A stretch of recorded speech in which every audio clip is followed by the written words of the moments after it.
கர்த்தருடைய பரிசுத்த நாமத்துக்கு மகிமை உண்டாவதாக. Glory be to the holy name of the Lord. லூக்கா எழுதின சுவிசேஷம் 14ஆம் அதிகாரம் 11ஆம் வசனத்தை வாசிக்கவும். Gospel of St. Luke chapter 14 verse 11. லூக்கா 14:11. தன்னைத்தான் உயர்த்துகிறவனும் தாழ்த்தப்படுவான், தன்னைத்தான் தாழ்த்துகிறவன் உயர்த்தப்படுவான் என்றார். கர்த்தருடைய பரிசுத்த நாமத்துக்கு மகிமை உண்டாவதாக. Glory be to the holy name of the Lord. தன்னைத்தான் உயர்த்துகிறவன் எவனும் அவன் தாழ்த்தப்படுவான். He who shall exalt himself shall be abased. தன்னைத்தான் தாழ்த்துகிறவன் உயர்த்தப்படுவான். He who humbles himself shall be exalted. தாழ்த்துதல் என்பது அது ஒரு கிறிஸ்தவனுடைய மனப்பாங்காக இருக்க வேண்டியது அவசியம். Humility should be the attitude of a Christian. தன்னை தாழ்த்துகிறது அவன் உயர்த்தப்படுவதற்கு ஏதுவான ஒரு அறிகுறியாக இருக்கிறது. He who humbles himself is a sign of being lifted up. இயேசுவும் கூட தன்னை தாழ்த்தினார். அதுபோல தன்னுடைய பிள்ளைகளும் தங்களை தாழ்த்தி உயர்த்தப்பட வேண்டும் என்பதில் அவர் மிகவும் கவனம் உள்ளவராக இருக்கிறார். Jesus also humbled himself, even so he desires and is very careful that his children also humble themselves and be exalted. இன்றைக்கு மனித சமுதாயத்திலே ஒருவருக்கொருவர் தங்களை தாழ்த்திக் கொள்வது மிகவும் குறைவாக இருக்கிறது. Today in the human society it is very less that we find people are humbling themselves. ஒருவருக்கொருவர் தங்களை உயர்த்த அவர்கள் போட்டி போடும் பொழுதுதான் பிரச்சனைகளும் போராட்டங்களும் குடும்பங்களிலும் சமுதாயங்களிலும் சபைகளிலும் உலகத்தின் பல பகுதிகளிலும் பெருகி வருகிற போராட்டங்களுக்கு காரணமாக இருக்கிறது. We see that the troubles and the strivings are increasing in the world because people are competing to exalt themselves in the society, in the churches and in the environment around. இன்றைக்கும் கூட அநேக சத்தியங்களை அறிந்தவர்கள் கூட தங்களை தாழ்த்துகிற விஷயத்திலே மாத்திரம் மிகவும் குறைவானவர்களாக இருக்கிறார்கள். Even the people who know many truths also are very deficit in humbling themselves. நம்முடைய தாழ்த்துதல் என்று சொல்லும் பொழுது நம்முடைய பேச்சு, நம்முடைய எண்ணங்கள், நம்முடைய செயல்கள் எல்லாவற்றிலுமே நம்மை தாழ்த்த நாம் கடமைப்பட்டிருக்கிறோம். Humbling ourselves means in our talks, in our thoughts and in all our actions we should show that humility. நாம் நம்மை தாழ்த்தும் பொழுது மற்றவர்கள் நம்மை தாழ்த்த தேவன் ஒருபோதும் இடம் கொடுக்க மாட்டார். When we ourselves humble ourselves, then the Lord will not admit others to humiliate us. நாம் நம்மை தாழ்த்தாவிட்டால் மற்றவர்களை வைத்து தேவன் நம்மை தாழ்த்த கிரியை செய்யக்கூடியவராக இருக்கிறார். If we don't humble ourselves, then the Lord will work in such a way that others will humble us. ஏனென்றால் Because இன்றைக்கு நம்மை தாழ்த்தாமல் நம்மை உயர்த்தும் பொழுது தேவனே நமக்கு எதிராளியாக வந்து விடுகிறார் என்று வேதம் சொல்லுகிறது. when we don't humble ourselves and when we exalt ourselves, God himself comes as our enemy. இன்றைக்கு நம்மில் எத்தனை பேர் உண்மையாகவே தாழ்த்துகிற அந்த சுபாவங்களை இந்த நாட்களிலே பெற்றிருக்கிறோம்? Today how many of us have received this character of humbling ourselves? வேறு ஒருவன் உன்னை தாழ்த்த நீ இடம் கொடுக்க வேண்டியதில்லை. நாமே நம்மை தேவனுடைய சன்னிதானத்திலே நம்மை தாழ்த்திக் கொள்வது நல்லது. You need not give room for any others to humiliate you, but it is required for us to humiliate ourselves. ஒரு விருந்து வீட்டுக்கு நீ அழைக்கப்பட்டால் அந்த இடத்துல ஒரு தாழ்வான இடத்தில் நீ போய் உட்கார் என்றுதான் இயேசு சொல்லிக் கொடுத்தார். If you are called to the house of feast, then Jesus said you go and sit the lowest place. அப்பொழுது அந்த வீட்டுக்காரன் வந்து உன்னை உயர்வான இடத்துக்கு அழைத்து கொண்டு போவான். If so, that household authority will come and call you to a higher place. அப்பொழுது உனக்கு மகிமை உண்டாகும். If so, you will be honorable. இல்லாவிட்டால் நீ அழைக்கப்பட்ட உடனே நேரடியாக போய் ஒரு மேன்மையான இடத்திலே உட்காரும் பொழுது உன்னை விட மேன்மையானவன் வரும் பொழுது உன்னை கீழான இடத்துல கொண்டு போய் உட்கார வைப்பார்கள். If you are going and sitting yourself in the highest place, then even a higher person than you will come, then he should be placed in that place and you will be cast into the lowest room. இன்றைய வேத பாடத்திலே நாம் நம்மை தாழ்த்தினால் நமக்கு எவைகள் கிடைக்கும்? Today's Bible study is, if we humble ourselves, then what all will we receive? நம்மை தாழ்த்தாவிட்டால் நம்முடைய நிலவரம் எவ்வளவு மோசமானதாக போய்விடும். If we do not humble ourselves, then how to what a pathetic state our state will go to. தாழ்த்துகிறதுக்கும் 4 வேத வசனங்களை சொல்லுகிறேன். தாழ்த்தாவிட்டால் என்ன சம்பவிக்கும் என்பதற்கும் 4 வேத வசனங்களை நான் சொல்லுகிறேன். To humble ourselves, I tell you 4 verses, and if we do not humble ourselves, the effect of it also I say 4 verses. இன்றைக்கும் கூட நம்மை தாழ்த்தும்படியாகவே இந்த மாலை வேளையிலே தேவன் நமக்கு ஆலோசனை சொல்லிக் கொடுக்கிறார். Today also, this evening, the Lord is counseling that we might humble ourselves. ஒரு தேவனுடைய பிள்ளை தன்னை தாழ்த்த அவன் பழக்க வேண்டியது அவசியம். For a child of God should practice himself to humble himself. நம்மை தாழ்த்தும் பொழுது தேவன் தேசத்துக்கு கூட அவர் சேமத்தை கொடுக்கிறவராக மாறுகிறார். When we humble ourselves, then the Lord will grant blessing to the land. இரண்டாம் நாளாகமம் 7ஆம் அதிகாரம் 14ஆம் வசனத்தை நாம் பார்க்கும் பொழுது 2 Chronicles 7:14 when we அங்கே read, என்ன சொல்லப்பட்டிருக்கிறது? what is told here? என் நாமம் தரிக்கப்பட்ட என் ஜனங்கள் தங்களை தாழ்த்தி என்றுதான் அங்கே சொல்லப்பட்டிருக்கிறது. It is said that my people which are called by my name, when they shall humble themselves. ஒரு தேவனுடைய பிள்ளை என்று சொல்லுகிறவன் தன்னை தாழ்த்தும்படியாக தேவனே அவனுக்கு அந்த கற்பனையை சொல்லிக் கொடுக்கிறார். A child of God should humble himself, and that is what the Lord commands him. அவர்கள் தங்களை தேவனுடைய சன்னிதானத்திலே போய் தாழ்த்தி பழக்க வேண்டும். They should go to the presence of God and practice to humble themselves. அப்படி தாழ்த்தும் பொழுது கர்த்தர் அவர்களுக்கு இறங்கி முழு தேசத்துக்குமே ஒரு சேமத்தை ஒரு சுகத்தை அவர் கட்டளையிடுகிறார் என்று சொல்லப்பட்டிருக்கிறது. When they should likewise humble themselves, then the Lord will forgive their sin and will heal their land, says the Lord. இன்னைக்கு அநேகருக்கு தங்களை தாழ்த்துகிறது முடியாத ஒரு காரியம். Today it is impossible for many to humble themselves. மற்றவர்களும் அவர்களை தாழ்த்த முடியாது, இவர்களும் தங்களை தாழ்த்த ஒப்புக்கொடுப்பது இல்லை. Even the others cannot humiliate them, neither can they themselves humble themselves. நம்மை தாழ்த்த முடியாத பட்சத்தில் மற்றவர்கள் நம்மை தாழ்த்த நம்ம ஒப்புக்கொடுப்போமா? If we cannot humble ourselves, then can others allow us to humiliate? நிச்சயமாக நம்ம இடம் கொடுக்க மாட்டோம். We will never give room for it. நம்மை தாழ்த்தாத பட்சத்தில் உயர்த்தப்பட மாட்டோம். மற்றவர்கள் நம்மை தாழ்த்தும் பொழுது நாம் எதிர்க்கும் பொழுது பிரச்சனைகளுக்கு நாம் காரணர்களாக மாறிவிடுகிறோம். When we do not humble ourselves, then we will not be exalted and we will be the cause for many other problems. அதனால் தான் வேதம் சொல்லுகிறது, தன்னை தாழ்த்துகிறவன் எவனும் உயர்த்தப்படுவான். That is why the word of God says that he who humbles himself shall be exalted. தேவன் உங்களை உயர்த்த வேண்டும் என்று நீங்கள் விரும்பினால் இன்றைக்கு இந்த நாட்களிலே நீங்கள் உங்களை தாழ்த்தி பழகுங்கள். If you desire for God to exalt you, then you yourselves too should practice to humble yourselves.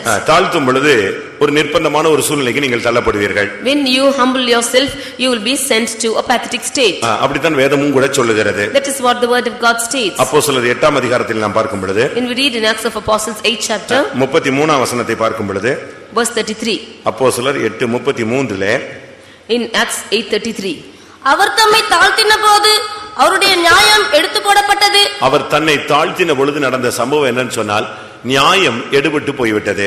that work which took place when he humbled himself was the judgment was taken away. நாம் நம்மை தாழ்த்தும் பொழுது நியாயம், judgement இல்ல, நியாயம் எடுபட்டு போயிற்று. ஏசாயா 53ல நாம் பார்க்கும் பொழுது, in Isaiah 53 7ஆம் வசனத்திலே நாம் இதை பார்க்கலாம். verse 7, அவர் நொறுக்கப்பட்டும் ஒடுக்கப்பட்டும் இருந்தார், ஆனாலும் தம்முடைய வாயை அவர் திறக்கவில்லை. அவர் தம்முடைய வாயை திறக்கவில்லை. 8ஆம் வசனத்தில் நாம் பார்க்கும் பொழுது அவருடைய நியாய தீர்ப்பிலிருந்து அவர் எடுக்கப்பட்டார் என்று சொல்லப்பட்டிருக்கிறது. it is told here that he was taken from prison and from judgment. நம்முடைய பக்கத்தில் நியாயம் இருந்தாலும் நாம் தாழ்த்தும் பொழுது நம்முடைய நியாயம் அடிபட்டு போய்விடுகிறது. Although we have justice on our part, our justice is being hitted out when we are humbling ourselves. இன்னைக்கு எத்தனை பேர் உங்களை தாழ்த்துவீர்கள்? How many of you are humbling yourselves today? இன்னைக்கு உயர்வு என்பது, பெருமை என்பது சபைகளுக்குள்ளே, ஜனங்களுக்குள்ளே, சமுதாயத்துக்குள்ளே அதிகமாக காணப்படுகிறது. Today exaltation or highness is being found more in the church, among our people and in the society. உயர்த்த மனிதன் தாழ்த்தப்பட்டு கொண்டே வருகிறான். The more man is being wanting to exalt himself, he is humiliated. வேதத்திலே அநேக தங்களை தாழ்த்தி இருக்கிறார்கள், ஆனபடியால் தேவன் அவர்களை உயர்த்தி இருக்கிறார். In the word of God we see many of them have humbled themselves, and therefore the Lord has exalted them. சவுலை சாமுவேல் சந்தித்த பொழுது சவுல் முதலாவது மிகவும் தன்னுடைய குடும்பத்தை, தன்னுடைய கோத்திரத்தை மிகவும் தாழ்த்தி அவன் பேசினான். When Samuel first met Saul, he humbled himself and he called his family to the least of it. Samuel சவுலிடத்தில் முதலாவது பேசும் பொழுது, firstly when Samuel was speaking to Saul, இஸ்ரவேலின் அபேட்சை உன்னை அல்லவா தேடுகிறது என்று சொன்னான். does not the whole Israel seek for you? 1 Samuel 9ஆம் அதிகாரம் 21ஆம் வசனத்தில் நாம் பார்க்கும் பொழுது, 1 Samuel 9:21 when we read, அங்கே சவுல் உடனே சொல்லுகிறான், நான் இஸ்ரவேலின் கோத்திரங்களிலே சிறிய கோத்திரத்தைச் சேர்ந்தவன். He said that I am the least of all the tribes of Israel. என்னுடைய குடும்பம், எல்லா குடும்பங்களிலும் என்னுடைய குடும்பம் அற்பமான குடும்பம். My family is the least of all the families. இப்படித்தான் அவன் தன்னை தாழ்த்தினான். That is how he is humbling himself. இது சவுலுடைய ஆரம்பகால வாழ்க்கை. This is the beginning stage of Saul. ஆனால் நாட்கள் போன பொழுது அவன் தன்னை தாழ்த்த முடியவில்லை. But as days went by, he was not able to humble himself. Saul கொன்றது 1000, தாவீது கொன்றது 10000 என்று சொன்ன பொழுது அந்த வார்த்தை அவனால் ஜீரணிக்க முடியவில்லை. When they said that Saul has killed thousands and David 10,000, he could not accept that word. ஒரு சிலர் என்ன செய்கிறார்கள்? What does some of them do? அவர்கள் கொஞ்ச நாள் தாழ்த்துவார்கள், பின்பாக அவர்களுக்கு தாழ்த்த முடியாது. For some days they will humble themselves and later they cannot. பிலிப்பியர் 2 அதிகாரம் 8 வசனத்தை பார்க்கும் பொழுது, When we read in Philippians 2:8, அங்கே என்ன சொல்லப்பட்டிருக்கிறது? what is told there? இயேசு தன்னை மரண பரியந்தம் தாழ்த்தினார் என்று சொல்லி இருக்கிறது. Jesus humbled himself until his death. ஒரு தேவனுடைய பிள்ளை தன்னை மரண பரியந்தம் அந்த கிறிஸ்தவ வாழ்க்கையிலே தன்னை தாழ்த்தியே அவன் போய்க்கொண்டே இருக்க வேண்டும். A child of God should humble himself unto death in the Christian life and go. நீங்கள் மரணம், அதாவது சிலுவையின் மரண பரியந்தம் அவர் தன்னை தாழ்த்தி கீழ்ப்படிந்தவராய் மாறினார். He humbled himself even to the death of the cross. அப்படியானால் சிலுவையின் மரண பரியந்தம்னா அப்ப வாழ்க்கை முழுசும் தாழ்த்தினா எப்போ உயர்த்தப்படுவது என்கிற ஒரு கேள்வி நமக்குள்ள வரும். If he had to humble himself all the days of his life even unto cross means, then when will he be exalted? நீங்க உன்னை தாழ்த்தி கொண்டிருக்க அந்தந்த சூழ்நிலையில கர்த்தர் இந்த உலகத்திலேயே உன்னை உயர்த்தி கொண்டே வருவார். As you keep humbling yourself according to the situation, the Lord will keep exalting you each time. அது மாத்திரமல்ல, மகிமையிலும் கூட உன்னை உயர்த்துவார். Not only that, in his glory also he will exalt you. இயேசு தன்னை பிதாவுக்கு சமமாய் இருப்பதை கொள்ளையாடின பொருளாய் எண்ணாமல் அடிமையின் ரூபம் எடுத்து இந்த பூமியிலே மனித சாயலாய் கடந்து வந்தார். Jesus counted not it as Paul to take the form of godliness, but he took the form of slavery as a man in this world. இந்த உலகத்திலே வந்து அவர் அடிக்கப்பட்டு நொறுக்கப்பட்டு தன்னுடைய ஜீவனை அவர் கொடுத்தார். He came to this world, he was beaten and broken, and he gave his life as a slave. ஆனபடியால் எல்லா நாமத்துக்கும் மேலாக அவர் உயர்த்தப்பட்டார் என்று வேதம் சொல்லுகிறது. Therefore above all names he has been exalted. அவர் இந்த உலகத்திலே தாழ்த்தின பொழுது அநேக அற்புதங்கள் நடந்தது. When he humbled himself in this world, many miracles took place. அநேக அதிசயங்கள் நடந்தது. There were many wonders which took place. மகத்தான காரியங்களை அவர் செய்தார். The magnificent works were done by him. சிலுவையிலே தன்னை தாழ்த்தின பொழுது எல்லா நாமத்துக்கும் மேலான நாமத்தை அவர் பெற்றுக்கொண்டார். When he humbled himself on the cross, then he got the name above all names. அதனால்தான் வேதம் என்ன சொல்லுகிறது? Therefore what does the word of God say? யாக்கோபு 4 அதிகாரம் 10 வசனத்தை நாம் பார்க்கும் பொழுது, In James chapter 4 verse 10, கர்த்தருக்கு முன்பாக தாழ்மைப்படுங்கள். you humble yourself before the Lord. கர்த்தருக்கு முன்பாக நீ தாழ்மைப்படும் பொழுது, When you should humble yourself in the sight of the Lord, அப்பொழுது அவர் உங்களை உயர்த்துவார் என்று சொல்லப்பட்டிருக்கிறது. then he shall lift you up. ஒரு தேவனுடைய பிள்ளை கர்த்தருக்கு முன்பாக தாழ்மைப்பட்டு பழக வேண்டும். A child of God should is practiced to humble himself in sight of the Lord. ஒரு சிலருக்கு மத்தவங்க தங்களை தாழ்த்துறது பிடிக்காது. Some of them do not like others to humiliate them. ஆனா தங்களை மட்டும் தங்களே தாழ்த்திக்குவாங்க. Therefore they will humble themselves alone. சாட்சி சொல்லும் பொழுது, When they testify, பேசும் பொழுது, when they speak, நான் அற்ப புழு, செத்த நாய், நான் வந்து தூசி, குப்பை இப்படிலாம் சொல்லுவாங்க ஒரு சிலர். some of them say that they are a worm, they are a dead dog, and they are a dust and ashes like this. அப்படிதானே சொல்றாங்க. Do not they say this? ஒரு சிலர் தங்களை தாழ்த்தும் பொழுது, சாட்சி சொல்லும் பொழுது, எங்கேயாவது சொல்ல போனா நான் தூசி, நான் குப்பை, நான் ஒண்ணுமே இல்ல அப்படிலாம் சொல்லுவாங்க. ஆனா இந்த தூசியை தொட்டு பார்த்தாதான் அது தூசியா என்னன்னு தெரியும். Some of them when they testify they say that they are dust and ashes, but only when the dust is being touched they can see what it is. மற்றவங்க இவங்களை தாழ்த்த ஒப்பு கொடுப்பாங்களா? Will others when others humiliate you, will they yield themselves? ஒரு அம்மா எப்போ எழும்பி சாட்சி சொன்னாலும் சாட்சியில இந்த அம்மா எந்திரிச்ச உடனே அது சொல்றது, கர்த்தருக்கு ஸ்தோத்திரம், நான் ஒரு அற்ப புழு, தூசி, குப்பை இப்படிதான் சாட்சி சொல்லும். When a lady she used to get up to testify, she always used to say, praise the Lord, that I am a worm, I am a dead dog, I am a ash and a dust, like this she used to testify. அதனால எப்ப இந்த அம்மா சாட்சி கிளம்பினாலும் எல்லாருக்கும் ஞாபகத்துல வர்ற rhymes என்னது? தூசி, குப்பை, இதுதான் ஞாபகத்துல வரும். Therefore whenever the sister used to rise up to testify, they will remember only dust and ashes. ஒரு நாள் சாட்சி சொல்லிட்டு கூட்டம் முடிஞ்சிருச்சு. One day after testimony the meeting was over. ஒரு சண்டே ஸ்கூல் பையன் வந்தான், சிஸ்டர் தூசின்னு கூப்பிட்டான் அவங்கள. One Sunday school boy came and called her sister dust. ஒருத்தன் இன்னொரு வந்து குப்பை போகுது பாருடான்னு சொன்னான். And the other came and said that the ashes are going. உண்மையா நடந்தது, பெங்களூர்ல நடந்தது. A true incident which took place in Bangalore. உடனே அந்த அம்மாவுக்கு பயங்கர துக்கமாயிடுச்சு. Immediately that sister was greatly grieved. உடனே பாஸ்டர் ஜோயல்ட்ட போய் சொன்னாங்களா, இந்த பாருங்க சண்டே ஸ்கூல் பசங்க எப்படி வளர்ந்திருக்காங்க பாருங்க, என்னைய வந்து வெளியே நின்னுட்டு தூசிங்கறான், ஒருத்தன் குப்பைங்கறான், ஒருத்தன் அற்ப புழுங்கறான் அப்படின்னு சொன்னாங்க. Immediately she went to Pastor Joel and said, see, look at the Sunday school children, how they are grown up, they are coming and rebuking me, saying that I am dust and ashes and worm. அவர் சொன்னாரா, அவங்க ஒண்ணும் புதுசா சொல்லல, நீங்க சொன்னதை அவன் repeat பண்றான், அவ்வளவுதான். He said they are saying nothing new, what you said they are repeating it. நீங்க வந்து உங்களுக்கு தூசி குப்பை, நீங்க அவன் அதை அப்படியே நினைச்சான், திருப்பி சொல்றான். அப்போ உனக்கு வந்து தேவ சமூகத்துல பேருக்கு தான் உன்னால தாழ்த்த முடியும், மற்றவன் உன்னை தாழ்த்தும் போது உன்னால நினைச்ச முடியாது, அந்த வார்த்தையை ஏற்றுக்கொள்ள உன்னால முடியாது. You only confess that you are dust and ashes, You only could confess that in the presence of God, but when others are humiliating you, you could not accept it. கர்த்தருக்கு முன்பாக தாழ்மைப்படுங்கள், அப்பொழுது அவர் உங்களை உயர்த்துவார். Humble yourselves in the sight of the Lord and he shall lift you up. நான் முதலாவது நம்மை தாழ்த்தினால் என்ன கிடைக்கும்? Firstly, when we humble ourselves, what shall we get? இரண்டாவது தாழ்த்தாவிட்டால் என்ன சம்பவிக்கும்? Secondly, when we do not humble ourselves, what will happen? வேதத்தில் உள்ள 8 நபர்களை நான் உங்களுக்கு சொல்லுகிறேன். I will tell you about 8 persons in the word of God. 4 பேர் சூழ்நிலைகள் மத்தியிலே அவர்கள் தாழ்த்தி விட்டார்கள். 4 of them in the midst of all situations they humbled themselves. ஆனால் 4 பேர் தங்களை தாழ்த்தவில்லை. But 4 of them did not humble themselves. கர்த்தருடைய பரிசுத்த நாமத்துக்கு மகிமை உண்டாவதாக. Glory be to the holy name of the Lord. நம்மை தாழ்த்தினால் என்ன சம்பவிக்கும்? When we humble ourselves, what will happen? ஒரு தேவனுடைய பிள்ளை நம்மை தாழ்த்தும் பொழுது கர்த்தருடைய பெரிய இரக்கங்கள் நமக்கு கிடைக்கிறது. When the child of God will humble themselves, then we receive the great mercies of God. முதலாவது ஆகாப் என்ற ராஜா தன்னை தாழ்த்தினான். Firstly, King Ahab, he humbled himself. தங்களை தாழ்த்தின 4 பேரை நான் உங்களுக்கு முன்பாக வைக்கிறேன். I place before you 4 members who humbled themselves. முதலாவது ஆகாப். First is Ahab. அவன் ஒரு ராஜா. He is a king. தேவனால் கனம் பண்ணப்பட்ட ஒரு மனிதன். He was a man who was honored by God. அவனை குறித்து முதலாம் ராஜாக்களில் நாம் பார்க்கும் பொழுது, when we consider of him in First Kings 21ஆம் அதிகாரத்திலே chapter 21, கர்த்தர் அவனுக்கு சில வார்த்தைகளை பேசினார். the Lord spoke certain words to him. அவனுக்கு கர்த்தர் சொன்னார், நீ உன்னை விற்று போட்டு விட்டாய், அப்படினால் உனக்கு ஒரு நியாயத்தீர்ப்பு உண்டு, உன் குடும்பத்துக்கு ஒரு நியாயத்தீர்ப்பு உண்டு என்று கர்த்தர் அவனோடு பேசினார். The Lord said, you have sold yourself, therefore you will be just and your family will also go through judgment. முதலாம் ராஜாக்கள் 21ஆம் அதிகாரம் 20 25 இந்த 2 வசனங்களிலும் கர்த்தர் சொல்கிறார், நீ உன்னை விற்று போட்டு விட்டாய் என்று சொல்கிறார். In First Kings 21st chapter 20 and 25th verse we see that the Lord says that you have sold yourself.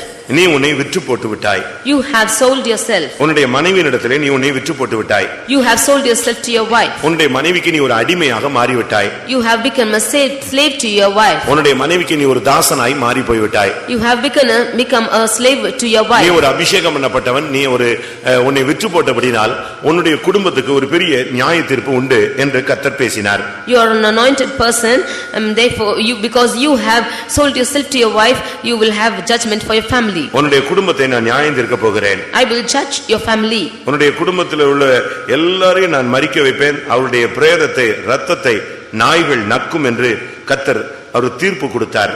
I will cause all of them to all your family to die, and the blood of them shall the dogs eat. Likewise he was judged. ஒரு பெரிய நியாயத்தீர்ப்பின் வார்த்தையை கேட்ட உடனே அந்த Ahab ராஜா நடுங்கி போய்விட்டான். When the king Ahab just heard the words of judgment, he was very terrified. நீங்கள் சரியான ஒரு ஆவிக்குரியவர்களாய் காணப்பட வேண்டும். You should be the right spiritual people. அபிஷேகம் பண்ணப்பட்ட ஒவ்வொருவரும் ராஜாக்கள். All the people who are anointed are kings. இயேசுவின் இரத்தத்தினால் கழுவப்பட்டவர்கள் ராஜாக்கள். Those who have been washed by the blood of Jesus are the kings. நீங்கள் இதற்கு பின்பு உங்களுடைய ஜீவியத்தை யாருக்கு நீங்கள் விற்று போடவே கூடாது. You should not sell your life to anybody in this world. நீங்கள் அப்படி விற்று போட்டால் உங்களுக்கு நியாயத்தீர்ப்பு உண்டு என்று வேதம் சொல்லுகிறது. If you sell yourselves, then there will be the judgment of God. இந்த ஜட்ஜ்மென்ட் வார்த்தையை கேட்கிற வரைக்கும் அவன் துணிகரமாக ஜீவித்துக் கொண்டே போனான்.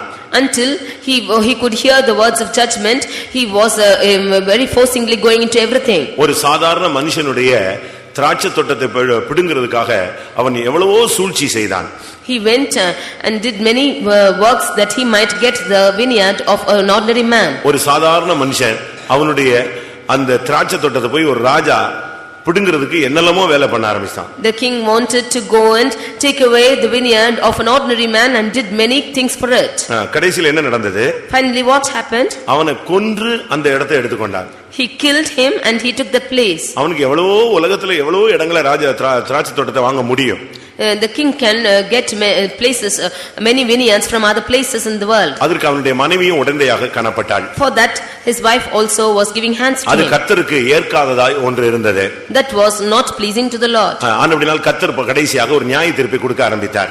Therefore the Lord gave a judgment for that. இந்த ஜட்ஜ்மென்ட் அவனால தாங்க முடியல. He could not accept this judgment. முதலாம் ராஜாக்கள் First Kings 21ஆம் அதிகாரம் 21st chapter 27ஆம் வசனம் வாசிப்போம். verse 27. ஆகாப் இந்த வார்த்தைகளை கேட்டபோது தன் வஸ்திரங்களை கிழித்து தன் சரீரத்தின் மேல் இரட்டை போர்த்துக்கொண்டு உபவாசம் பண்ணி எட்டிலே படுத்து தாழ்மையாய் நடந்து கொண்டான். இங்கே ஆகாப் இந்த வார்த்தைகளை கேட்ட பொழுது அவன் தன்னை தாழ்மையாய் மாற்றிக்கொண்டான். When Ahab heard these words, he became humbled himself. அவனுக்கு நியாய தீர்ப்புன உடனே ஒரு பெரிய பயம் வந்துருச்சு. He was very greatly afraid of the judgment. அவனுக்கு அதுவரைக்கும் அவனுக்கு வந்து துணிகரமா போய்கிட்டே இருந்தான். Until then he was going on his own. தயவு செய்து யாரும் தேவனுடைய நியாயத்தீர்ப்புக்கு நேராக நாம் போய் விடக் கூடாது. We should never go into the judgment of God. தேவனுடைய நியாயத்தீர்ப்பு என்பது ஒரு பெரிய கொடூரமானது. The judgment of God is very terrible. இரக்கத்தில் அவர் எவ்வளவு ஐஸ்வரியம் உள்ளவரோ அதுபோல நியாயத்தீர்ப்பிலே அவர் பட்சிக்கிற அக்னியாக இருக்கிறார். However, he is rich in his mercies, even so he is terrible in his judgments. அவர் உன்னை நியாயம் தீர்த்தால் உன்னுடைய இருதயம் தாங்குமோ? When he shall judge you, can your heart bear it? கர்த்தர் பயங்கரமான ஒரு ஜட்ஜ்மென்ட் கொடுத்தார். The Lord gave him a terrible judgment. ஆகாபுக்கு வீட்ல ஒரு நாய் கூட உயிரோடு இருக்காது. In the house of Ahab, not even a dog will stay alive. உன்னுடைய நாய்கள் நாபோத்தின் இரத்தத்தை நக்கின ஸ்தலத்திலே உன்னுடைய இரத்தத்தை நாய்கள் நக்கும் என்று கர்த்தர் சொன்னார். The Lord said, in the place where the dogs lick the blood of Naboth, shall dogs lick the blood even thine. எப்படி இருக்கும் பாருங்க. See how it will be. இந்த வார்த்தையை கேட்ட உடனே ராஜா மிரண்டுட்டான். When the king heard these words, he was greatly afraid. இவன் நினைச்சது நம்ம ராஜா நம்ம தான் ஆளுகை செய்ய போறோம், நம்ம வந்து சிங்காசனத்திலிருந்து மகிமையாக ஓட்டத்தை முடிப்போம்னு. ஆனா கர்த்தர் சொல்றாரு, உன் இரத்தத்தை நாய் என்ன செய்யும்? நக்கும். உன் மனைவியினுடைய இரத்தத்தை நாய் நக்கும். அந்த லெவலுக்கு நீ நடுரோட்ல கிடப்பேன்னு சொன்ன உடனே மிரண்டுட்டான். He thought that he is a king and therefore he will reign in his king and lead a life which is glorious. But when the Lord said that your blood shall be licked by the dogs as it licked the blood of Naboth, he was terrified. இவன் தன்னை தாழ்த்தினபடியால் அந்த நியாயத்தீர்ப்பிலிருந்து இவன் தப்பிக்கொண்டான். Because he humbled himself, he escaped the judgment. ஆனால் இவனுடைய மனைவி இந்த நியாயத்தீர்ப்பை கண்டு அவள் பயப்படவே இல்லை, அவள் தன்னை தாழ்த்தவும் இல்லை. But his wife did not fear this judgment, neither did she humble herself. ஆனபடியால் என்ன நடந்தது? Therefore what happened? ஆனபடியால் என்ன நடந்தது? Therefore what happened? அந்த நியாயத்தீர்ப்பு அவளுக்குள்ளே நிறைவேறினது. That judgment came into her. இரண்டாம் ராஜாக்கள் 9ஆம் அதிகாரத்திலே இந்த நியாயத்தீர்ப்பு அவளுடைய வாழ்க்கையிலே நிறைவேற்றப்பட்டது என்று சொல்லி இருக்கிறது. In 2 Kings chapter 9 we see this judgment came upon her. அந்த 36ஆம் வசனத்திலே இஸ்ரவேலின் நிலத்திலே நாய்கள் எசபேலின் மாம்சத்தை தின்றது. In 36th verse we see, in the portion of Jezreel shall dogs eat the flesh of Jezebel. எவ்வளவு நிர்பந்தமான ஒரு நியாயத்தீர்ப்பு அங்கே நிறைவேற்றப்பட்டது என்று பாருங்கள். See how the judgment came upon her. ஆனா ஜட்ஜ்மென்ட்னு சொன்ன உடனே ஆகாப் தன்னை தாழ்த்தி விட்டான். When it was said as judgment, Ahab humbled himself. தன் வஸ்திரங்களை கிழித்தான். He tore his garments. தன் சரீரத்தின் மேல் ரெட்டை போர்த்துக் கொண்டான். He put sackcloth upon his flesh. உபவாசம் பண்ணி ரெட்டிலே படுத்து தாழ்மையாய் நடந்து கொண்டான். He fasted and lay in sackcloth and went softly. 1 ராஜாக்கள் 21:29 வாசிக்கலாம். 1 Kings 21:29. ஆகாப் எனக்கு முன்பாக தன்னை தாழ்த்தினதை கண்டாயா? அவன் எனக்கு முன்பாக தன்னை தாழ்த்துகிறபடியினால் நான் அவன் நாட்களில் அந்த பொல்லாப்பை வரப்பண்ணாமல் அவன் குமாரன் நாட்களில் அதை அவன் வீட்டின் மேல் வரப்பண்ணுவேன் என்றார். பாருங்க, ஆகாப் எனக்கு முன்பாக தன்னை தாழ்த்தினதை கண்டாயா என்று கர்த்தர் கேட்கிறார். The Lord asked, do you find Ahab humbling himself before me? அவன் எனக்கு முன்பாக தன்னை தாழ்த்தினபடினால் அந்த பொல்லாப்பு அவன் நாட்களில் வராது. Because he humbled himself before me, this evil shall not come upon his days. தாழ்த்தினால் உன்னுடைய குடும்பத்திலே உனக்குள்ளே உன் வாழ்க்கையிலே பொல்லாப்பு வராதபடி கர்த்தர் உன்னை பாதுகாப்பார். If you humble yourself, then the Lord will preserve you, that this evil shall not come upon you and your family. உங்களுடைய ஜீவியத்திலே இன்றைக்கு நீங்கள் தாழ்த்துங்கள். You humble yourselves today. ஆண்டவருடைய சன்னிதானத்திலே உங்களை தாழ்த்துங்கள். You humble yourselves in the presence of the Lord. நாம் நம்மை தாழ்த்துகிறனால் ஒன்றும் குறைந்து போகிறதில்லை. எவ்வளவுக்கு எவ்வளவு நம்மை தாழ்த்துகிறோமோ அவ்வளவுக்கு அவ்வளவு நாம் உயர்த்தப்படுவோம். If we humble ourselves, we will not lack anything. To the extent we humble ourselves, we will be exalted. தாழ்த்தினால் நம்முடைய குடும்பத்துக்கோ நமக்கோ பொல்லாப்பு வராது. If we humble ourselves, then there will no evil befall upon us or our family. மாறாக நம்மை தாழ்த்தாமல் நாம் அந்த வார்த்தைகளை கேட்டும் துணிகரமாக செயல்பட்டால் அந்த நியாயத்தீர்ப்பு நம்முடைய வாழ்க்கையிலே சம்பவிக்கும். If we ignorantly go about this judgment and do not humble ourselves, then this judgment will come upon us. தேவனுடைய வார்த்தையை கேட்ட உடனே அவன் தன்னை தாழ்த்தினான். When he heard the word of God, then he humbled himself. அவன் தன்னை தாழ்த்தினதை தேவன் கண்டு அந்த பொல்லாப்பு வராதபடி கர்த்தர் அவனை பாதுகாத்தார். When he humbled himself at the word of the Lord, then the Lord preserved him, that the evil shall not come upon him. இரண்டாவதாக யோசியா என்கிற ஒரு ராஜா தன்னை தாழ்த்தினதை நாம் பார்க்கலாம். Secondly, we read about King Josiah who humbled himself. அவனுடைய வாழ்க்கையிலும் கூட பல போராட்டங்கள் இருந்தது. Even in his life there was a lot of striving. நியாயப்பிரமாணத்தை அவன் கேட்டு பழக்கமே இல்லை. ஒரு நாள் கேட்டபோது உட்கார்ந்து அழ ஆரம்பித்தான். He was not used to hearing the law of the Lord. Once when he heard it, he started to cry. அவனுடைய வாழ்க்கையில அதை கேட்ட உடனே அவன் நடுங்க ஆரம்பித்தான். He started to fear the Lord when he heard these words. கர்த்தருடைய பரிசுத்த நாமத்துக்கு மகிமை உண்டாவதாக. Glory be to the holy name of the Lord. நம்முடைய ஜீவியத்திலே நாம் நியாய பிரமாணத்தை கேட்கும்போது நாம் எப்படி இருக்கிறோம்? When we hear the law of the Lord, how are we? நியாய பிரமாண புத்தகத்தை குறித்து அதை வாசித்த பொழுது அவன் தன் வஸ்திரங்களை கிழித்துக் கொண்டான். When the law of the Lord was read before him, he tore his garments. அவனுடைய ஜீவியத்திலும் கூட பல போராட்டங்கள் இருந்தது. There was a lot of problems in his life too. அவனுக்குள்ளே கூட பல தோல்விகள் இருந்தது. He had many failures in his life. இப்பொழுது கர்த்தர் அவனோடு பேச ஆரம்பித்தார். But now the Lord began to speak to him. இரண்டாம் ராஜாக்கள் 22ஆம் அதிகாரம் 2 Kings chapter 22 19-20 வசனங்களை வாசிக்கலாம். verses 19 and 20. 19ஆம் வசனத்தை மட்டும் வாசியுங்கள்.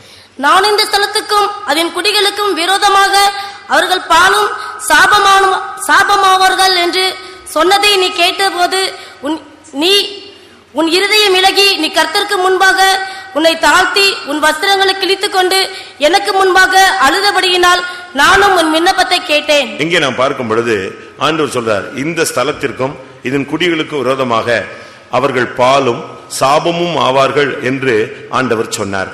Here the Lord said that upon this place and upon the inhabitants of this place they shall become a desolation and a curse. என்ன நடந்தது அங்கே? What happened here? அந்த ஜனங்கள் தங்களுடைய வழிகளை விட்டு விலக ஆரம்பித்தார்கள். The people here went astray from the way of the Lord. அவருடைய ஜீவியத்திலே தோல்விகள் வர ஆரம்பித்தது. They became failures in their lives. அவர்கள் கர்த்தரை விட்டு தங்கள் கைகளின் கிரியைகள் எல்லாவற்றிலும் தேவனுக்கு கோபம் ஊட்டினார்கள். They angered the Lord and departing from the Lord by all the works of their hands. வேறே தேவர்களை பின்பற்ற ஆரம்பித்தார்கள். They started to follow other gods.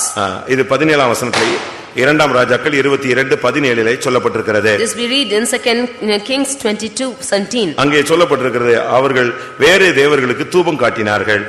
Here we see that they offered incense to other gods. ஆனபடியால் இந்த ஜனங்களும் இந்த தேசமும் பாழாய் போகும் என்று கர்த்தர் சொன்னார். He said, therefore, the people and the inhabitants of this land shall become a desolation. இவர்கள் சாபமாய் மாறி போவார்கள் என்று கர்த்தர் சொன்னார். The Lord said that they will become a curse. அந்நிய தேவர்களை பின்பற்றுவது ஒரு பெரிய குறைவு. Following other gods is a great curse. கர்த்தர் தெய்வமானால் நீங்கள் கர்த்தரை பின்பற்றுங்கள். If God be the Lord, then you follow him. பாகால் தெய்வமானால் நீங்கள் பாகாலை பின்பற்றுங்கள். If Baal be God, then you follow him. இரண்டு நினைவுகளால் ஏன் நீங்கள் குந்தி நடக்கிறீர்கள்? Why should you walk about with two opinions? ஆனபடியால் தேவனுடைய பிள்ளைகள் இந்த நாட்களிலே நாம் தேவனை பின்பற்றினால் சரியான விதத்திலே பின்பற்ற வேண்டியது கடமையாக இருக்கிறது. Therefore the people of God, if we have to follow the Lord, then we have to follow him rightly. இருமனம் உள்ளவன் தன் வழிகளில் நிலையற்றவன் என்று சொல்லி இருக்கிறது. He who is double minded is unstable in all his ways. ஒன்று நீ பாவியாக இரு, இல்லாவிட்டால் நீ பரிசுத்தவனாய் இரு. One thing, you be a sinner or you be a saint. கர்த்தரை பின்பற்றுகிறேன் என்று சொல்லிவிட்டு நீ பாவத்தை பின்பற்ற கூடாது. Saying you are following the Lord, you should not follow sin. நீ பரிசுத்தம் என்று சொல்லிவிட்டு பாவியாக திரிய கூடாது.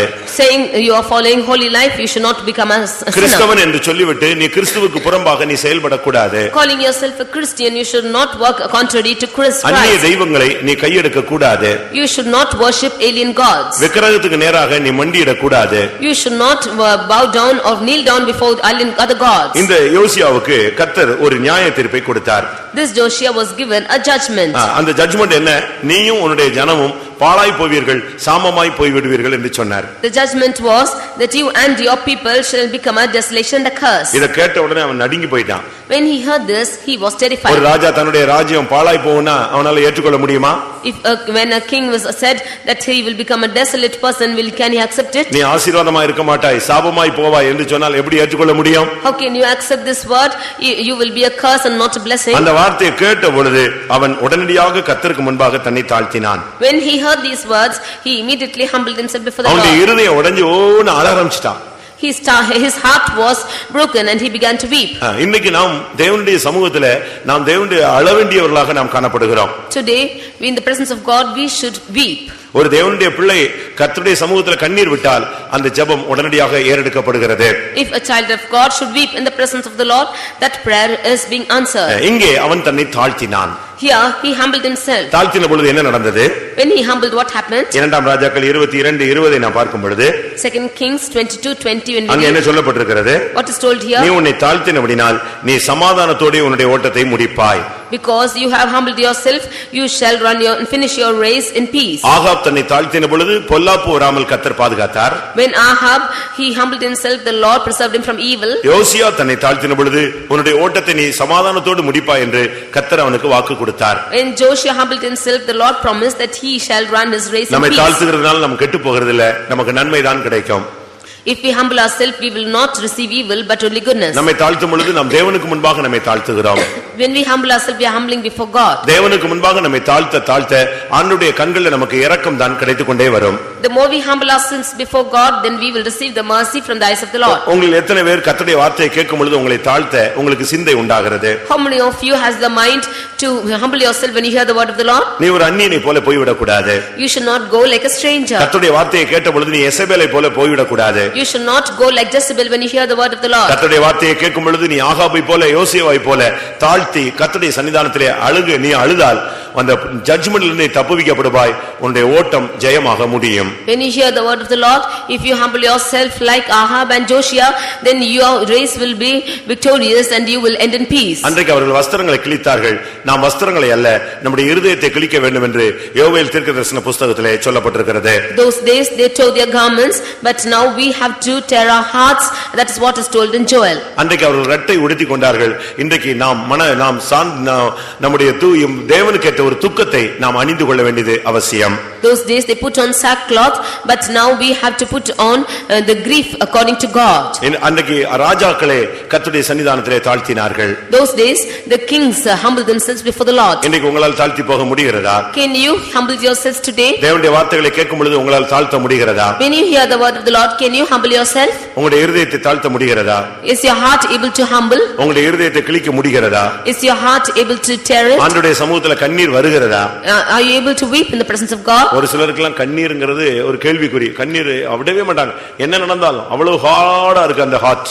Some of their hearts are so hard that they cannot weep or shed tears. சிலுவையை பார்த்தாலும் அழுகை வராது. Even when they see the cross, they cannot cry. அடி விழுந்தாலும் அழுகை வராது. Even when they are beaten, they will not cry. அதுதான் தவறு. It is wrong. நாம் நமக்குள்ளே ஒரு இலகிய மனதை நாம் கொண்டு வர வேண்டும். We should have a very soft heart within us. கர்த்தருடைய சமூகத்தில் நம்மை தாழ்த்தி கண்ணீர் விட்டு அழுகிறது ஒரு குறை கிடையாது. அது நன்மையை நமக்கு கொண்டு வருகிறது. We humbling ourselves in the presence of the Lord and weeping and crying is not a loss, that it will bring goodness to us. மூன்றாவது தன்னை தாழ்த்தினதுக்கு ரெகொபெயாமை நாம் எடுக்க முடியும்.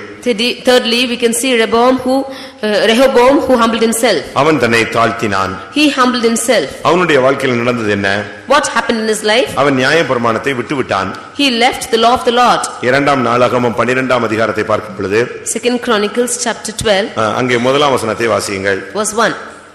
ரெகொபெயாம் ராஜ்யத்தை திடப்படுத்தி தன்னை பலப்படுத்திக் கொண்ட பின் அவனும் அவனுடைய இஸ்ரவேல் அனைவரும் கர்த்தருடைய நியாயப்பிரமாணத்தை விட்டுவிட்டார்கள். அவர்களும் அவனுடைய ஜனங்களும் கர்த்தருடைய நியாயப்பிரமாணத்தை விட்டுவிட்டார்கள். He and his people, they forsook the law of the Lord. அவன் பாருங்க எவ்வளவு தந்திரமான ஒரு ஆள்னு பாருங்க.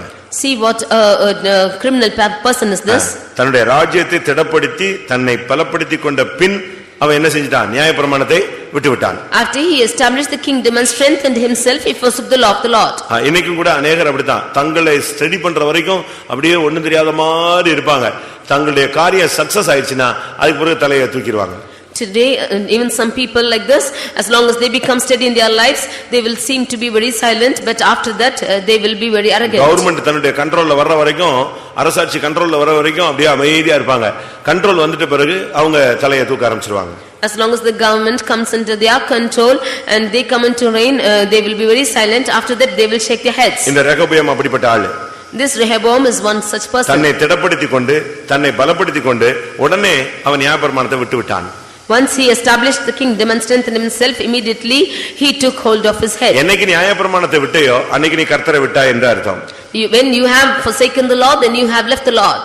என்னைக்கு நீ பைபிள் வேண்டாம்னு சொல்லி ஒரு கிறிஸ்தவன் ஒதுக்குனானோ அன்னைக்கு அவன் தெய்வத்தை விட்டு விலகி போய்விட்டான் என்று அர்த்தம். When a Christian has left the word of God, then he has departed from the Lord. இதைத்தான் 2 நாளாகமம் 12ஆம் அதிகாரம் 5ஆம் வசனத்திலே நாம் பார்க்கிறோம். This is what we read in 2 Chronicles 12:5. நீ நியாயப்பிரமாணத்தை விட்டு விடவில்லை, கர்த்தர் சொல்லுகிறார், நீங்கள் என்னை விட்டு விட்டீர்கள் என்று சொல்லுகிறார். Ye have not forsaken the law, but ye have forsaken me, says the Lord. நீ நியாயப்பிரமாணத்தை கையில உள்ள பைபிள்ல உள்ள சத்தியத்தை நீ விட்டுட்டு இஷ்டத்துக்கு போய் கொண்டிருந்தால் கர்த்தர் உன்னையும் உன்னுடைய குடும்பத்தையும் விட்டு விடுகிறார். You leaving the word of the Lord and going on your way by your own self, then the Lord leaves you and your family. கையில வேதத்தை வச்சுக்கிட்டு நாம் வேதத்துக்கு புறம்பாக செயல்படுகிற அந்த பழக்கத்தை நாம் நிறுத்த வேண்டியது அவசியம். We should stop working contrary against the word of God, having the word of God with us. 5ஆம் வசனம் என்ன சொல்லுகிறது? What does the 5th verse say? நீங்கள் என்னை விட்டு விட்டீர்கள். Ye have forsaken me. ஆனபடியால் நானும் சத்துருவின் கையிலே விழும்படி நானும் உங்களை விட்டுவிட்டேன் என்று கர்த்தர் அங்கே பேசுகிறார். The Lord says, therefore I have forsaken you into the hands of your enemies. வாசியுங்கள் அந்த வசனம். அப்பொழுது செமாயா தீர்க்கதரிசி ரெகோபியாம் இடத்துக்கும் சீசாக்கின் நிமித்தம் எருசலேமிலே வந்து கூடியிருக்கிற யூதாவின் பிரபுக்களிடத்துக்கும் வந்து அவர்களை நோக்கி, நீங்கள் என்னை விட்டுவிட்டீர்கள், ஆகையால் நான் உங்களையும் சீசாக்கின் கையிலே விழும்படி விட்டுவிட்டேன் என்று கர்த்தர் சொல்லுகிறார் என்றார். நியாயப்பிரமாணத்தை விட்டதுக்கு கர்த்தர் சொல்ற வார்த்தை என்ன? நீங்கள் என்னை விட்டுவிட்டீர்கள். When they said that you have left the Lord said that you have forsaken me. Samuel வேண்டாம் என்று ஜனங்கள் சொன்ன பொழுது கர்த்தர் சொன்னார், அவர்கள் உன்னை தள்ளவில்லை, அவர்கள் என்னை தள்ளினார்கள் என்றுதான் அங்கே கர்த்தர் சொன்னார். When they said that they did not want Samuel, the Lord said that they have not forsaken me, but they have forsaken you. நியாயப்பிரமாணத்தை விட்டால் நீ தேவனை விட்டுவிட்டாய் என்று அர்த்தம்.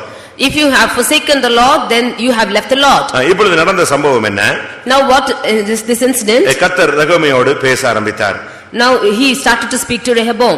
நான் அந்த வார்த்தையை கேட்ட உடனே நான் உன் சத்துருவின் கையிலே உன்னை விழும்படி விட்டுவிட்டேன் என்று கர்த்தர் சொன்னார். The Lord said that I have left you to fall into the hands of enemies. இந்த வார்த்தையை கேட்ட உடனே அவனுக்கு பயம் வந்தது. When he heard this, he was afraid. நியாயப்பிரமாணத்தை விட்டால் நீ தேவனை விட்டுவிட்டாய். If you have left the law, you have left the Lord. நீ தேவனை விட்டுவிட்டபடியால் உன்னை சத்துருவின் கையிலே விழும்படி தேவனும் விட்டுவிட்டார். Because you have left the law, the Lord has given you into the hands of your enemies. அந்த வார்த்தையை கேட்ட உடனே அவனுக்கு நடுக்கம் உண்டானது. When he heard this, he was terrified. இஸ்ரவேல்ல இருக்கிற பிரபுக்களுக்கெல்லாம் ஒரு பயம் வந்து விட்டது. All the kings of all the rulers of Israel were afraid. அப்படியானால் நாம் சத்துருவின் கையில அடிபட்டு போய்விடுவோம் என்கிற ஒரு பயம் அவர்களுக்குள்ளே வந்தது. If so, they had the fear that they will be beaten by their enemies. உடனே அவங்க செஞ்சது என்ன தெரியுமா? Immediately what they did was, 2ஆம் நாளாகமம் 12ஆம் அதிகாரம் 6, 7 வசனங்கள் வாசி. 2 Chronicles 12:6 and 7. அப்பொழுது இஸ்ரவேலின் பிரபுக்களும் ராஜாவும் தங்களை தாழ்த்தி கர்த்தர் நீதியுள்ளவர் என்றார்கள். அவர்கள் தங்கள் தாழ்த்தினதை கர்த்தர் கண்டபோது கர்த்தருடைய வார்த்தை செமாயாவுக்கு உண்டாகி அவர் சொன்னது, அவர்கள் தங்களை தாழ்த்தினார்கள், ஆகையால் அவர்களை அழிக்க மாட்டேன். என் உக்கிரம் சீசாக்கை கொண்டு எருசலேமின் மேல் ஊற்றப்படாதபடிக்கு அவர்களுக்கு கொஞ்சம் சகாயத்தை கட்டளையிடுவேன். கர்த்தருடைய பரிசுத்த நாமத்துக்கு மகிமை உண்டாவதாக. Glory be to the holy name of the Lord. இங்கே 2 கூட்டத்தாரும் ராஜாவும் பிரபுக்களும் உடனடியாக தங்களை தாழ்த்திக் கொண்டார்கள். Here the two group of people, the princes and the king, humbled themselves. அவர்கள் தங்களை தாழ்த்தினதை கர்த்தர் கண்டார். And the Lord saw them humbling themselves. அவர் கர்த்தர் சொன்னது போலவே அவர்கள் தங்களை தாழ்த்தினார்கள். As the Lord had said, they humbled themselves. பிரியமானவர்களே, நம்மில் எத்தனை பேர் இப்படிப்பட்ட உண்மையான தாழ்த்தலுக்கு வருகிறோம்? Dear beloved, how many of us have this true humiliation? இன்றைக்கு நீங்க தாழ்மை என்பதை, தாழ்த்துதல் என்பதை பிராக்டிஸ்ல நீங்க கொண்டு வர வேண்டும். Today you have to bring this humiliation into your practice. கர்த்தருக்கு முன்பாக நீங்க அப்படியே உங்களை இருதயத்தை தாழ்த்தி ஒடுக்கி நொறுக்கி ஒப்பு கொடுக்க வேண்டும். Before the Lord, you should convict your heart, you should break your heart and humble yourselves. கர்த்தர் என்ன சொல்லி இருந்தார்? What does the Lord say? சத்துருவின் கையிலே உன்னை விட்டு விடுவேன் என்று சொன்ன உடனே அவங்க தாழ்த்தினார்கள். உடனே கர்த்தர் சொன்னார், நீ தாழ்த்தினபடினால் நான் உன்னை அழிவுக்கு ஒப்பு கொடுக்க மாட்டேன் என்று சொன்னார். When they were said that they will be handed over into the hands of the enemies, the Lord said, because you have humbled yourselves, I will not give yourselves into the hands of the enemies. 2ஆம் நாளாகமம் 12ஆம் அதிகாரம் 7ஆம் வசனத்துல ரொம்ப தெளிவாக சொல்லப்பட்டிருக்கிறது, அவர்கள் தங்களை தாழ்த்தினார்கள், ஆகையால் நான் அவர்களை அழிக்க மாட்டேன்.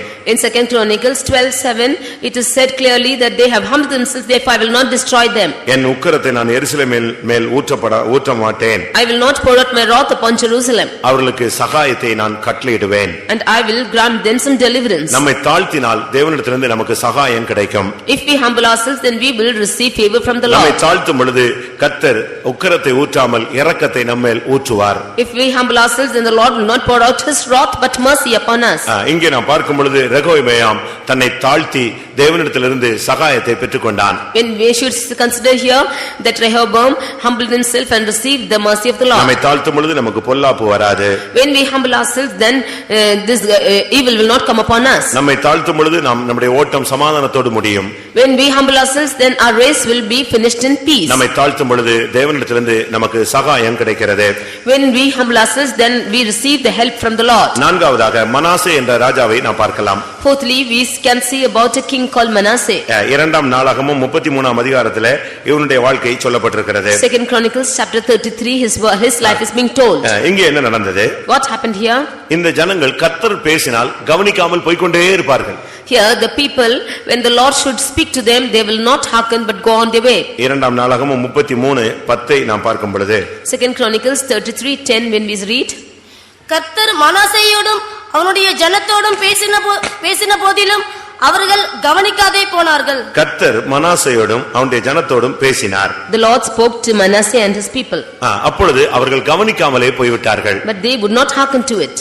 அப்படினால் கர்த்தர் ஒரு பெரிய ஜட்ஜ்மெண்டை அங்கே அவர் அனுமதித்தார். Therefore the Lord admitted a great judgment in that place. 11ஆம் வசனத்தை நாம் பார்க்கும் பொழுது When we read in the 11th verse, Manasseh அசீரியா ராஜாவுடைய கையிலே ஒப்புக்கொடுக்கப்பட்டான். Manasseh was given into the hands of King Assyria. அவனை முட்செடியிலே பிடித்து பாபிலோனுக்கு கொண்டு சென்றார்கள். He was caught among thorns and he was taken to Babylon. இன்னைக்கு கர்த்தர் உன்னோடு எத்தனை விசை பேசிக் கொண்டிருக்கிறார்? Today how many times is the Lord speaking to you? வேதத்தை வாசிக்கும் பொழுது உன்னோடு பேசுகிறார். When you read the word of God, the Lord is speaking to you. பிரசங்கங்கள் கேட்கும் பொழுது கர்த்தர் உன்னோடு பேசுகிறார். When you hear the messages, the Lord is speaking to you. பரிசுத்தவான்கள் மூலமாய் கர்த்தர் உன்னோடு பேசுகிறார். Through the saints of God, the Lord is speaking to you. தீர்க்க தரிசனங்கள் மூலமாய் கர்த்தர் உன்னோடு பேசுகிறார். Through prophecies, the Lord is speaking to you. தரிசனங்கள் மூலமாக கர்த்தர் உன்னோடு இடைபடுகிறார். Through visions, the Lord is intervening with you. சொப்பனங்கள் மூலமாய் கர்த்தர் உன்னோடு பேசுகிறார். Through dreams, the Lord is speaking to you. முகமுகமாய் கர்த்தர் உன்னோடு பேசுகிறார். Face to face, the Lord is speaking to you. பல விதங்களிலே கர்த்தருடைய வார்த்தை உன்னோடு இடைபட்டு கொண்டே வருகிறது. In many ways, the word of the Lord is being intervening with you. ஆனால் நீயும் உன்னுடைய பிள்ளைகளும் அதை கவனிக்காதே போய்க்கொண்டே இருக்கிறீர்கள். But you and your children are not able to consider it. என்னுடைய முடிவு என்ன?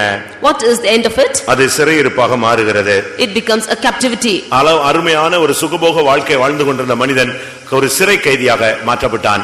He who was living luxurious life is now being captivated.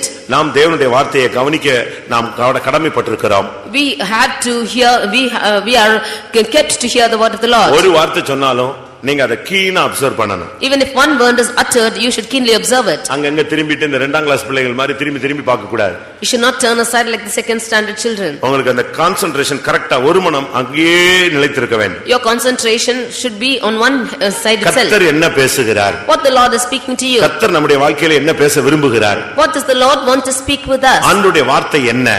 What is the word of the Lord? அது நீ சரியான விதத்தில் நிதானித்து கேட்டு நீ பழக வேண்டும். You should keenly observe those words and practice in your life. இங்கே மனாசேயும் அவனுடைய ஜனங்களும் கர்த்தர் பேசினபோது கவனிக்காமலே போய் விட்டார்கள். Here Manasseh and his people, when the Lord did speak to them, they did not தேவனுடைய observe வார்த்தையை it. நீ கவனிக்காம போனா உனக்கு நியாய தீர்ப்பு, நீயும் உன்னுடைய சந்ததிகளும் சிறையிருப்பிலே போய் விடுவீர்கள். If you will not hearken to the words of the Lord, then you and your people will go into captivity. இரண்டு வெங்கல சங்கையினால் கட்டப்பட்டு அவன் பாபிலோனுக்கு கொண்டு போகப்பட்டான். He was bound by fetters and carried to Babylon. என்ன நடந்தது? What happened? இரண்டாம் நாளாகமம் 33ஆம் அதிகாரம் 12-13 நீங்கள் வாசியுங்கள். Second Chronicles 33, 12 and 13. இப்படி அவன் நெருக்கப்படுகையில் தன் தேவனாகிய கர்த்தரை நோக்கி கெஞ்சி தன் பிதாக்களின் தேவனுக்கு முன்பாக மிகவும் தன்னை தாழ்த்தினான். அவரை நோக்கி அவன் விண்ணப்பம் பண்ணிக் கொண்டிருக்கிற போது அவர் அவன் கெஞ்சிதலுக்கு இறங்கி அவன் ஜெபத்தை கேட்டு அவனை திரும்ப எருசலேமில் உள்ள தன்னுடைய ராஜ்யத்துக்கு வரப்பண்ணினார். கர்த்தரே தேவன் என்று அப்பொழுது மனாசே அறிந்தான். இங்க பாருங்க, அவன் நெருக்கப்படுகையில் உடனடியாக தன்னை தாழ்த்தினான். When he was entreated, when he was afflicted, the Lord, he called to the Lord. அவங்க எல்லாம் அடிபட்டு தான் தாழ்த்திருக்காங்க. அதனால தான் இப்போ உங்களுக்கு பிரசங்கம் அடிபடுறதுக்கு முன்னாலே உங்களை தாழ்த்துங்கள். Because they were beaten, only after that they sought for the Lord. But now the message is, before you are beaten, you seek the Lord. முட்டின பிறகு போய் குனிய கூடாது.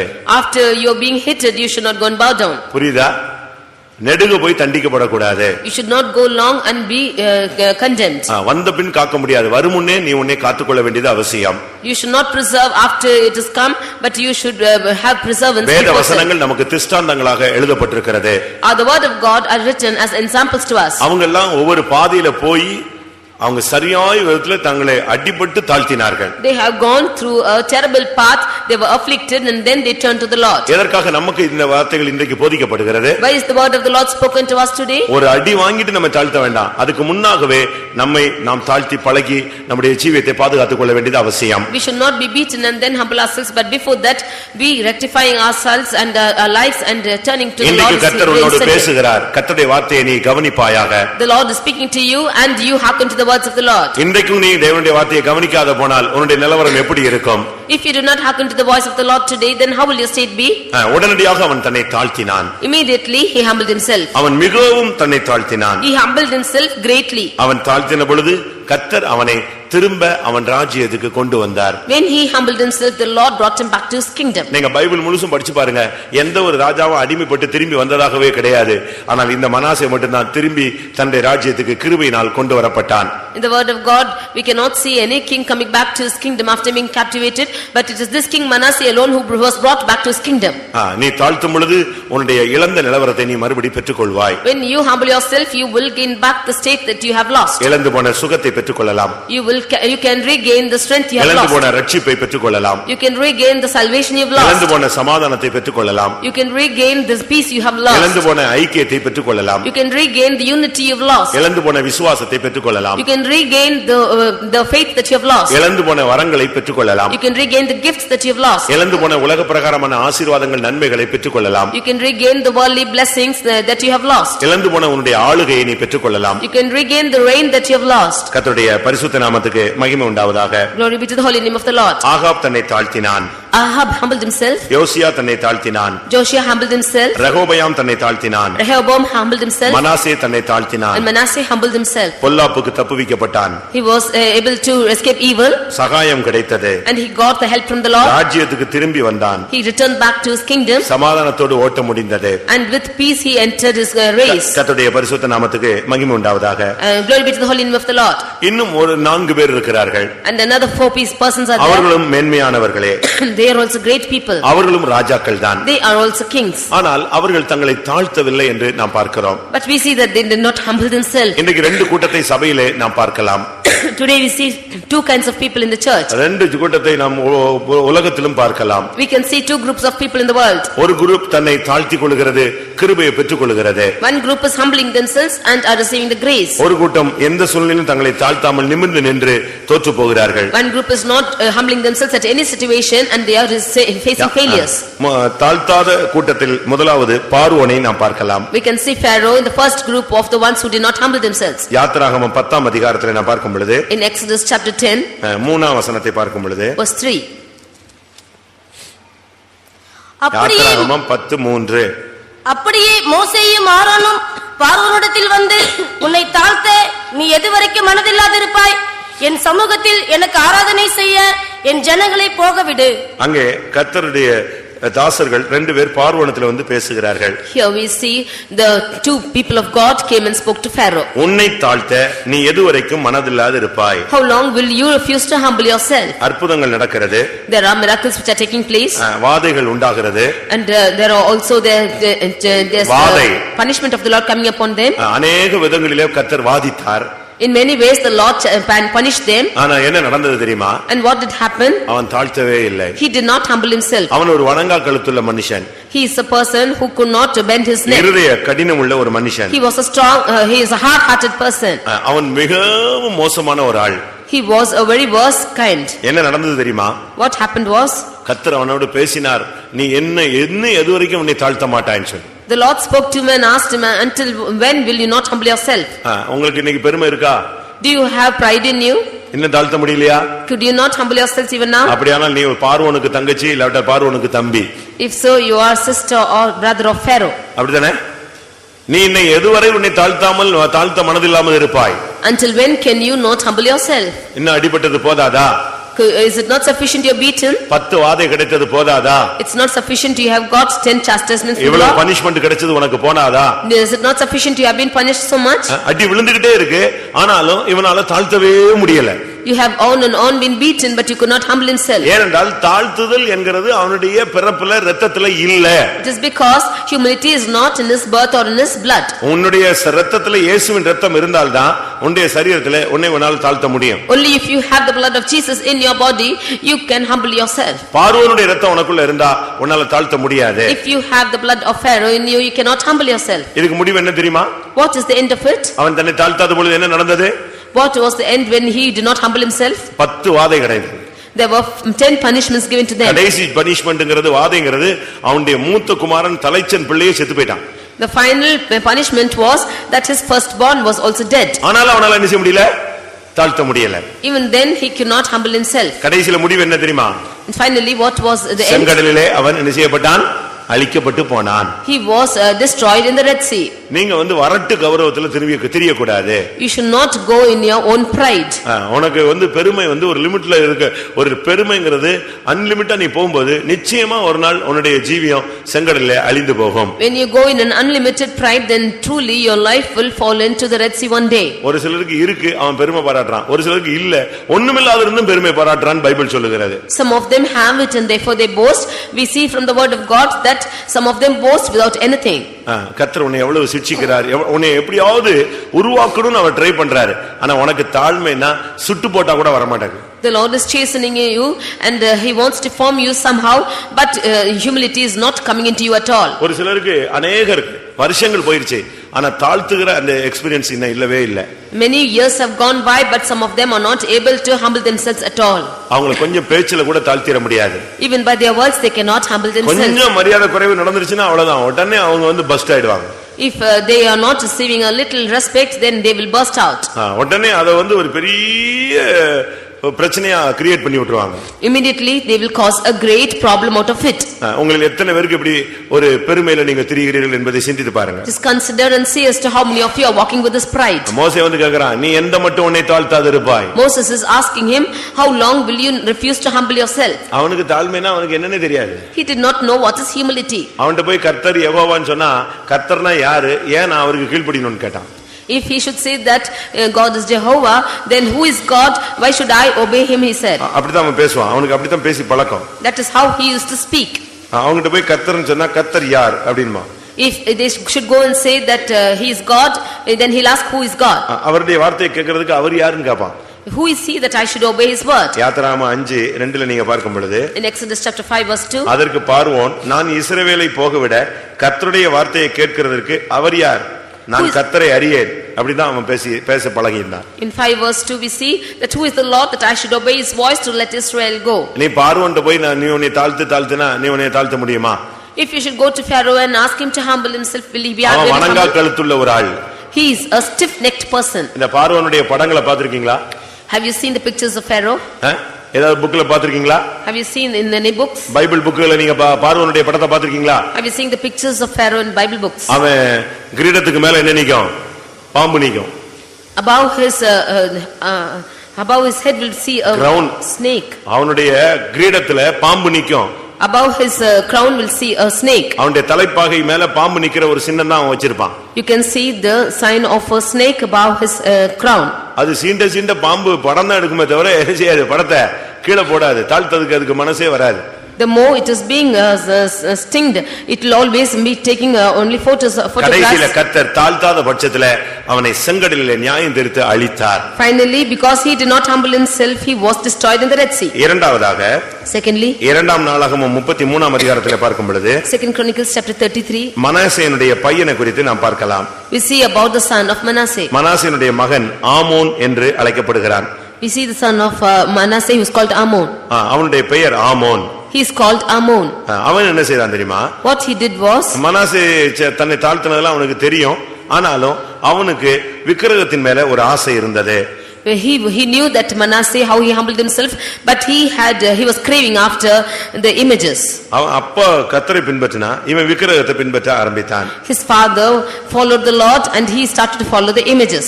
கர்த்தர் என்ன பண்ணாரு? What did the Lord do? அவனுக்கு ஒரு நியாய தீர்ப்பை கொடுக்க ஆரம்பித்தாரு. The Lord also commanded a judgment to him. ஆனா இவனால தகப்பன் தாழ்த்துறது போல தாழ்த்த முடியவில்லை. But he could not humble himself as his father. தகப்பன் நல்ல சூழ்நிலையில் மத்தியில தன்னை தாழ்த்தினா, ஆனா அவனுக்கு பிறந்த பிள்ளைக்கு அந்த ஹாபிட், அந்த பிராக்டிஸ் பிராக்டிஸ் அவனுக்கு இல்லாமலே போய்விட்டது. His father humbled himself in the midst of situations, but his son who was born to him had no practice of it at all. இரண்டாம் நாளாகமம் 33 23 24 நீங்கள் படியுங்கள். In 2 Chronicles chapter 33 verses 23 and 24. தன் தகப்பனாகிய மனாசே தன்னை தாழ்த்தி கொண்டது போல இந்த ஆமோன் என்பவன் கர்த்தருக்கு முன்பாக தன்னை தாழ்த்தாமல் மென்மேலும் அக்கிரமம் செய்து வந்தான். அவன் ஊழியக்காரர் அவனுக்கு விரோதமாய் கட்டுப்பாடு பண்ணி அவன் அரண்மனையிலே அவனை கொன்று போட்டார்கள். பாத்தீங்களா, ஒருவனுடைய முடிவு தாழ்த்தாத பட்சத்துல ஒரு மனுஷனுடைய முடிவு எவ்வளவு சீக்கிரமாக கொடூரமாக முடிந்து விட்டது என்றது பாருங்கள். See how the end of the life is being ended in a tragic manner when he is not able to humble himself. அவன் தன் தகப்பன் தன்னை தாழ்த்தினது போல இவன் தன்னை தாழ்த்தவில்லை. He could not humble himself as his father. தகப்பன் தாழ்த்தினான், ஆனால் அந்த பிராக்டிஸ் பிள்ளைக்கு இல்லாமல் போய்விட்டது. His father humbled himself, but this practice was not in his son. அவனுக்கு ஒரு ஜட்ஜ்மென்ட் வந்தது. அவன் தன்னை தாழ்த்தாமல் அவன் நிமிர்ந்து நின்ற பொழுது அவனுடைய அரண்மனையிலேயே அன்றைக்கு அவனை கொன்று போட்டார்கள். When the judgment came upon him, because he humbled not himself, he was slain in this palace. அன்னைக்கு அவன் தாழ்த்தி இருந்தா கர்த்தர் அவனுக்கு இரக்கம் கொடுத்திருப்பார். If he had humbled himself, the Lord would have shown mercy upon him. அன்றைக்கு அவன் சாக வேண்டிய அவசியம் இல்லை. It was not needful for him to die that day. அந்த ஆமோன் தன்னுடைய தகப்பன் தாழ்த்தினதை அவன் அந்த பழக்கத்தை கொண்டு வரவே இல்லை. This Ammon did not bring the practice of humbling like his father. நாம் ஆராதிக்கிற இயேசு தன்னை தாழ்த்தினவர். Our Jesus whom we worship was able to humble himself. நாம் ஆராதிக்கிற தேவன் மரணபரியந்தம் தன்னை தாழ்த்தினவர். Our God whom we worship has humbled himself until his death. அவர் தன்னை தாழ்த்தினது போல நாமும் நம்மை தாழ்த்தினால் நாம் இரக்கங்களையும் கிருபைகளையும் பெற்று வரும் மகிமையிலே மேலான நாமத்தை நாம் சுதந்திரித்துக் கொள்ள முடியும். As he did humble ourselves, if we also should humble ourselves, then we will receive the mercies and grace from the Lord, and we will be glorified in eternity. மூன்றாவது சிதேக்கியா என்ற ராஜாவை நாம் பார்க்கலாம். Thirdly, we can read about a king called Zedekiah. அவனும் தன்னை தாழ்த்தவில்லை என்று நாம் பார்க்க முடியும். We see that he also did not humble himself. இரண்டாம் நாளாகமம் 36ஆம் அதிகாரத்தை பார்க்கும் பொழுது In 2 Chronicles chapter 36, அவன் கர்த்தருடைய பார்வைக்கு பொல்லாப்பானதை செய்து கொண்டே வந்தான். he rebelled against the Lord. அவனுக்கு 11 வருஷம் கர்த்தர் எருசலேமிலே அவனுக்கு அரசாட்சியை கொடுத்தார். The Lord gave him reign over Jerusalem for 11 years. 11 வருஷம் எருசலேமிலே ஆள்கிற வாய்ப்பு கிடைத்தாலும் அவன் தன் தேவனாகிய கர்த்தருக்கு முன்பாக பொல்லாப்பானதையே செய்து வந்தான். Although he was given an opportunity to reign in Jerusalem for 11 years, he did always evil in the sight of the Lord. கர்த்தர் எரேமியா தீர்க்கதரிசியின் மூலமாக அவனுக்கு நியாயத்தீர்ப்பை சொல்ல ஆரம்பித்தார். It was through the prophet Jeremiah that the Lord spoke judgment to him. ஆனால் அவன் அதுக்கு செவி சாய்க்கவே இல்லை. But he did not hearken to it. இரண்டாம் நாளாகமம் 36ஆம் அதிகாரம் 12 13 வசனங்களை நாம் பார்க்கலாம். 2 Chronicles 36 chapter 12 and 13.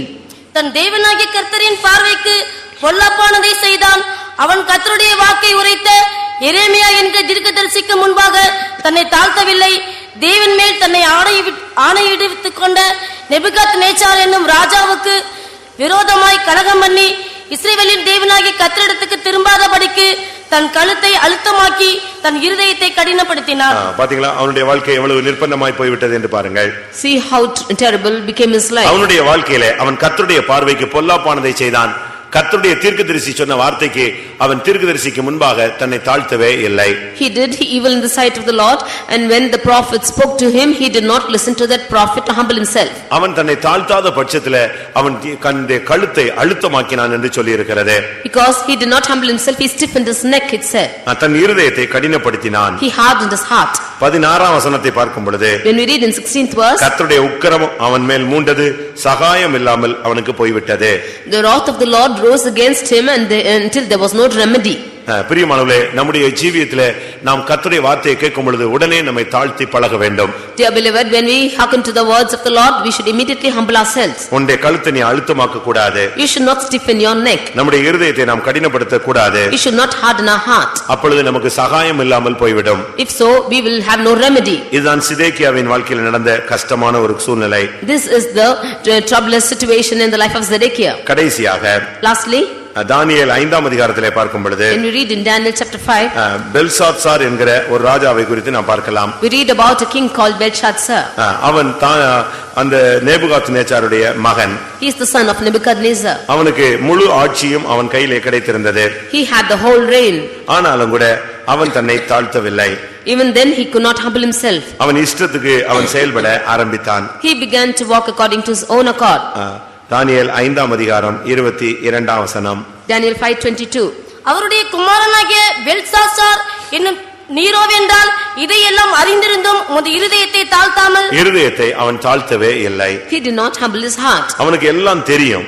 He knew everything. நமக்கு சத்தியம் தெரியும். We know truth. உபதேசம் தெரியும். We know the doctrines. இயேசு வரப்போகிறார் என்று தெரியும். We know that Jesus is coming soon. உபத்திரவகாலம் உண்டு என்று தெரியும். We know that there is time of tribulation. நித்திய நியாயத்தீர்ப்பு உண்டு என்று தெரியும். We know there is eternal judgment. எல்லாம் தெரிஞ்சு கூட நாம் இஷ்டத்துக்கு நாம் போய் கொண்டே இருக்கிறோம். Knowing all this, we go on our own accord. நமக்கு சத்தியம் தெரியாதா?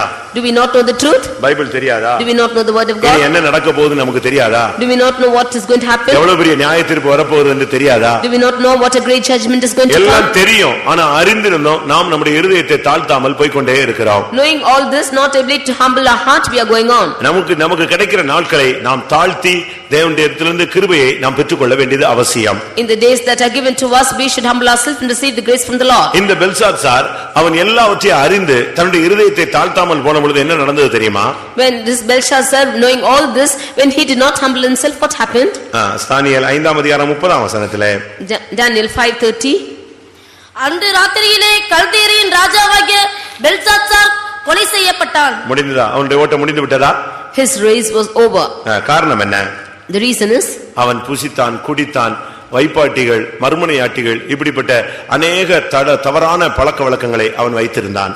he ate and drank with, and he had very wrong relationship with his wives and concubines. எல்லாவற்றுக்கும் மேலாக More than this, குடிக்கிறதற்காக தேவனுடைய ஆலயத்தின் பனிமூட்டை உபயோகப்படுத்தினான். he used the vessels of the house of the Lord to drink.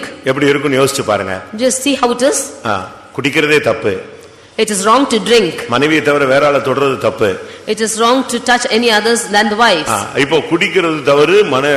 எல்லா பெண்களையும் வச்சுக்கிட்டு அந்த கர்த்தருடைய ஆலயத்தில் உள்ள பாத்திரத்துல ஊத்தி குடிக்க ஆரம்பிச்சான். Having all the concubines and wives, he began to drink with the vessels from the house of the Lord. ஏற்கனவே இவனுடைய தகப்பன் தன்னை தாழ்த்தாமல் நான் கட்டின பாபிலோன் என்று தன்னை உயர்த்தின பொழுது தேவன் அவனை அடித்து மிருகமாய் மாற்றி வைத்திருந்தார். Already his father, when he did not humble himself and said that this Babylon whom I have built, the Lord chastised him and he was made a beast. 7 வருஷம் மிருகம் போல வைக்கோலத்தினிட்டு சுத்திட்டு இருந்தான் இவங்க அப்பா. For 7 years he was moving around like the beast and eating the grass of the field. அப்படி மிருகம் போல சுத்திட்டு இருந்தவனை கர்த்தர் மறுபடியும் ராஜ்யத்துக்கு கொண்டு வந்தார்.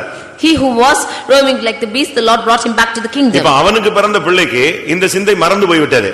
Now the son who was born to him, this thought was going off. இப்ப துணிகரமா குடிக்க வைப்பாட்டிகள் இல்லாவிட்டால் மறுபடி தன்னுடைய ஜீவியத்தை தாறுமாறாக்கி கொண்டு தேவனுடைய ஆலயத்தின் பனிமூட்டுகளை தீட்டுப்படுத்த ஆரம்பித்தான்.